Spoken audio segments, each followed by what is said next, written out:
নমস্কার বন্ধুরা, স্মৃতিরেখাস ক্রিয়েশনে আপনাদের সবাইকে স্বাগত জানাই। আজ আমি আপনাদের সাথে ভেটকি মাছের একটা দারুণ সুস্বাদু রেসিপি শেয়ার করব। গরম ভাত আর এই ভেটকি মাছের রেসিপি হলে আর কিচ্ছু লাগবে না খাওয়ার জন্য। ভেটকি মাছ ভীষণই সুস্বাদু একটা মাছ, আর এই মাছ দিয়ে যে কোনো রেসিপি করলেই কিন্তু তার স্বাদ হয় অসাধারণ।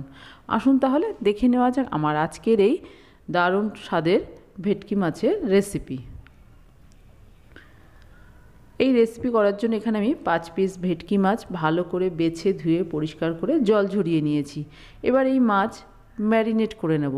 তার জন্য মাছের মধ্যে দিয়ে দিচ্ছি পরিমাণ মতো লবণ, দিয়ে দিচ্ছি পরিমাণ মতো হলুদ। এবার এই লবণ হলুদ মাছের গায়ে খুব ভালো করে মাখিয়ে নেব। আপনারা চাইলে এই মাছের মধ্যে একটু লঙ্কা গুঁড়ো মাখিয়ে নিতে পারেন, একটু তেল মাখিয়ে রাখতে পারেন।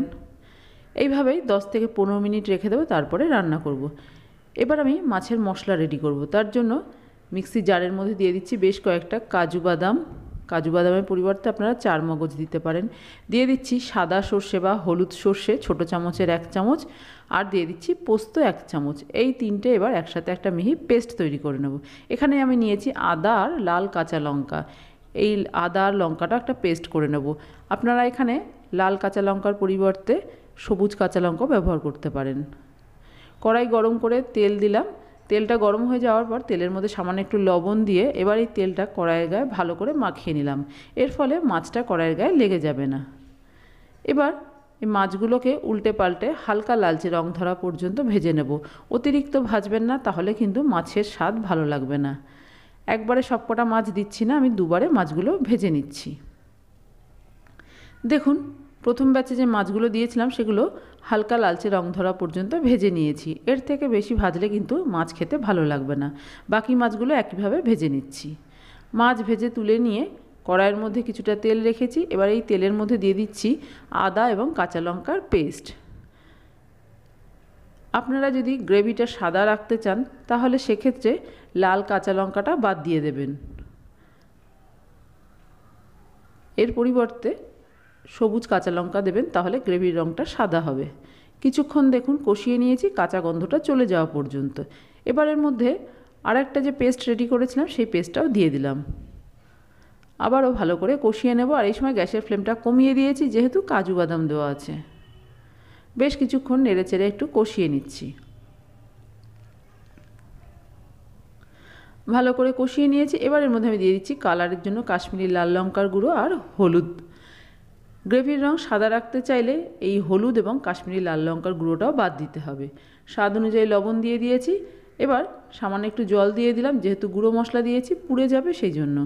গ্যাসের ফ্লেমটা মিডিয়ামে রেখে মশলাটা বেশ কিছুক্ষণ সময় নিয়ে ভালো করে কষিয়ে নিতে হবে। মশলা ভালো করে কষিয়ে নিলে রান্নার স্বাদটাও কিন্তু ভীষণই ভালো হবে। দেখুন, বেশ ভালো করে কষিয়ে নিয়েছি। এবার আমি গ্যাসের ফ্লেমটা একদম কমিয়ে দিয়ে দিচ্ছি 1 চামচ বাড়িতে তৈরি করা টক দই।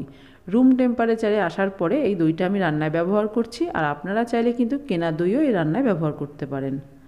আবারও ভালো করে নেড়েচেড়ে কষিয়ে নিচ্ছি।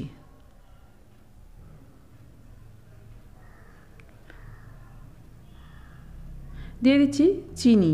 যেহেতু দই ব্যবহার করেছি সেজন্য একটু চিনি দিলাম, রান্নার স্বাদটা ভালো হবে।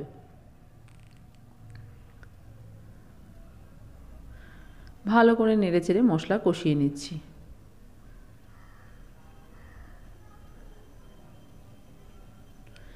মশলা দেখুন বেশ ভালো মতো কিন্তু কষানো হয়ে গেছে। মশলা থেকে তেল সেপারেট হতে দেখুন শুরু করেছে, আর খুব সুন্দর একটা গন্ধও বেরোচ্ছে। এবার এর মধ্যে দিয়ে দিচ্ছি পরিমাণ মতো গরম জল। গ্রেভিটা আপনারা যতটা রাখতে চান সেটা বুঝে এখানে জলের ব্যবহারটা করবেন।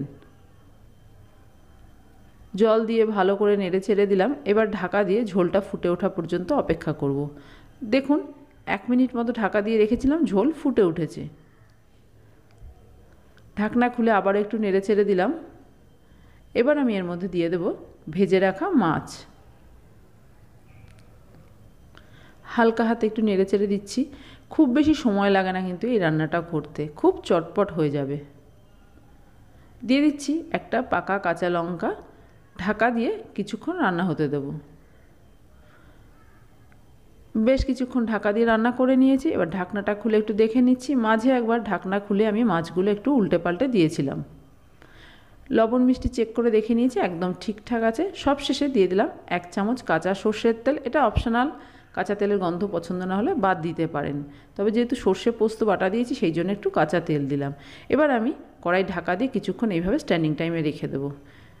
তৈরি হয়ে গেছে আমার আজকের দারুণ স্বাদের ভেটকি মাছের রেসিপি। ওপর থেকে একটু ধনেপাতা কুচি ছড়িয়ে দিয়েছি, তাহলে দেখতে এবং খেতে দুইই কিন্তু হেভি ভালো লাগবে। আমার আজকের এই ভেটকি মাছের রেসিপি আপনাদের কেমন লাগলো বাড়িতে করে দেখতে পারেন। ভালো লাগলে একটা লাইক শেয়ার কমেন্ট করবেন। আর আপনি যদি আমার চ্যানেলের নতুন বন্ধু হয়ে থাকেন তাহলে আপনার কাছে একটাই অনুরোধ, আমার চ্যানেলটা সাবস্ক্রাইব করে আমার পাশে থাকার। আপনারা সবাই খুব ভালো থাকবেন।